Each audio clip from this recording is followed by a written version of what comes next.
President Trump sat down with the New York Times for a lengthy interview Wednesday evening. One of the main topics of conversation was the plan going forward for Venezuela following the capture of Nicolas Maduro.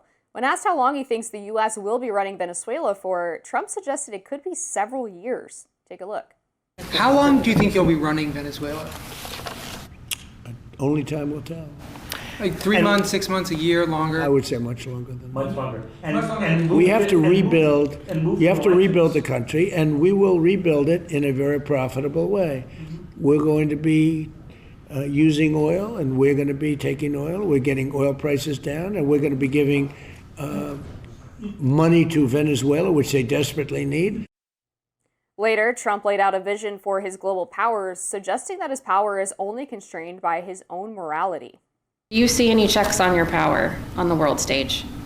Is there anything that could stop you if you wanted to? Yeah, there's one thing: my own morality, my own mind. It's the only thing that can stop, and Not international and that's law. very good. I don't need international law. I'm not looking to hurt people. Do you feel your administration needs to abide by international law on the global stage? Yeah, I do. I do. But it depends what your definition of international law is. However, the Senate on Thursday appeared to take a step toward limiting Trump's conduct in Venezuela as 5 Senate Republicans voted along with Democrats to advance a resolution on the War Powers Act. Full vote on the resolution is expected next week, and if enacted, it would block Trump from using further military force against Venezuela without approval from Congress. But it's unlikely to become law since Trump could veto it, and it would need a 2/3 majority from Congress to override his veto. When asked about the War Powers Act on Thursday, Vice President J.D. Vance stirred up a controversy by calling it fake and unconstitutional law. That quickly led to backlash from lawmakers, with Representative Jim McGovern writing on X, quote, "The War Powers Act passed the House and Senate, becoming law after both chambers voted to override Nixon's veto on November 7, 1973. Does the separation of powers now include J.D. Vance from declaring from the press podium that the laws he doesn't like are fake?"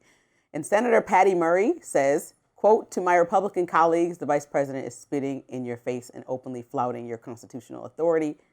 Time to decide if you came here to be a member of Congress or a cheerleader for whatever Trump wants." I heard our producers earlier laughing because Grok even corrected J.D. Vance. It was like, just not true. I don't know what's going on.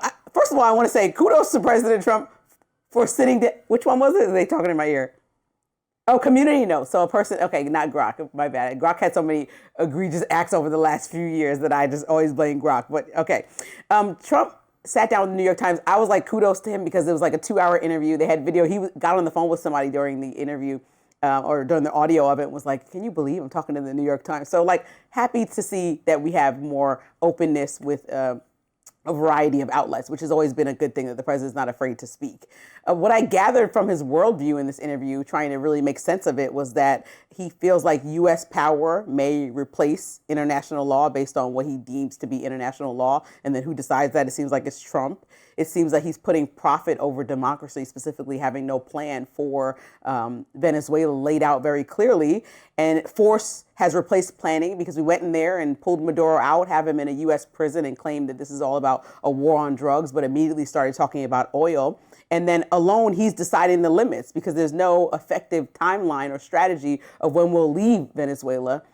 And some disturbing things that I talked about in my lens yesterday were the fact that the current administration that Trump has basically bolstered up into power, saying they're working well, are saying totally different things when it comes down to talking to the people of Venezuela when they're on state television and when they're bashing what President Trump has done. And so I just see that there's already a boiling conflict on him supporting what's going on over there and then what they're actually doing, because we know that military leaders have gone in and searched people's phones to look for things they might have said about Maduro that are negative, and they're already being even more repressive to a country that had 80% of people impoverished and feeling oppressed already. So I don't know how we have relieved them from any of that stuff. And even though I don't think that this is America first to go in there and try to nation build, now that we pulled Maduro out, we cannot just leave them in this state where the military is doing whatever, grabbing phones and just, making people comply.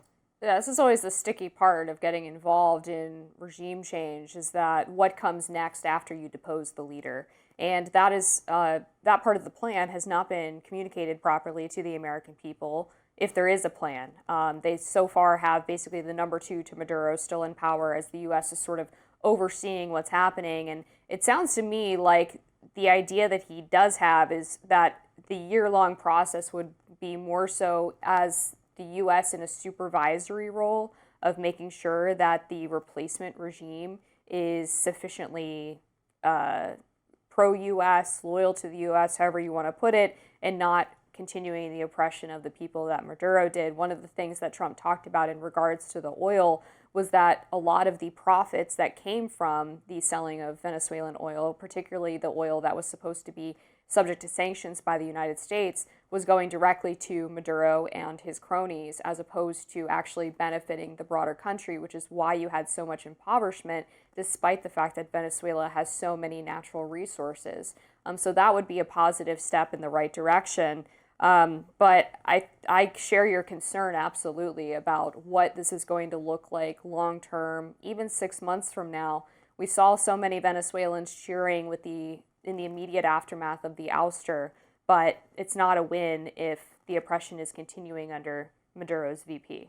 Yeah, and so with Delcy Rodriguez, his VP, I'm just trying to understand how that changes things for Venezuelan life, and if we care about humanity and democracy over just the fact that they're cooperating. Because even if she does cooperate and we do bring profit to Venezuela, what makes you think in a country where 80% of people are feeling oppressed that that'll change under a leader who wholly supported Maduro and provide those funds that the U.S. is now getting to the people? Or is it our job to make sure that as we make money together from oil, that the people get the money? Because then we're just running the country.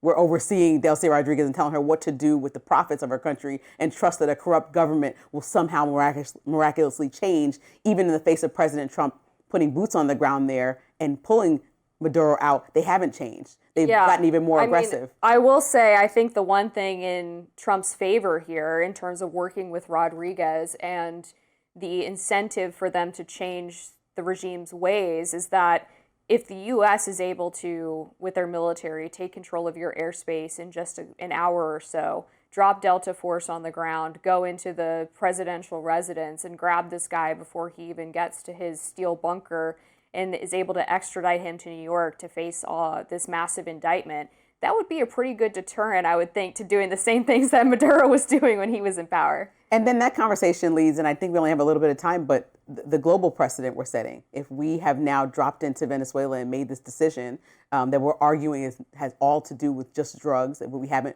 fully convinced the American public that it is not more about oil, then how do we then deter China from doing that to Taiwan? How do we then tell Russia, don't even continue in Ukraine, when they're like, well, what's the global authority? Like, if the U.S. is doing it, why should we stop doing it? I think it sets a weird precedent for us internationally. Yeah, and I think the counter argument to that would be that the United States has been operating on an unfair playing field with the way that Russia and China have been operating. And if China and Russia are trying to use Venezuela as a de facto puppet state, wouldn't we rather Venezuela be a puppet of the United States, particularly considering it's in our hemisphere, as opposed to letting China and Russia run roughshod and profit from all of this Venezuelan oil? And so that's where the whole Monroe Doctrine, history comes in as well. Yeah, so I think we're definitely going to have to look closely. Even people who didn't want to be involved internationally and thought America first makes no sense going to, now we run Venezuela, are like, okay, well, we already took Maduro out of there. So there's destabilization, if you even call what it was before stable,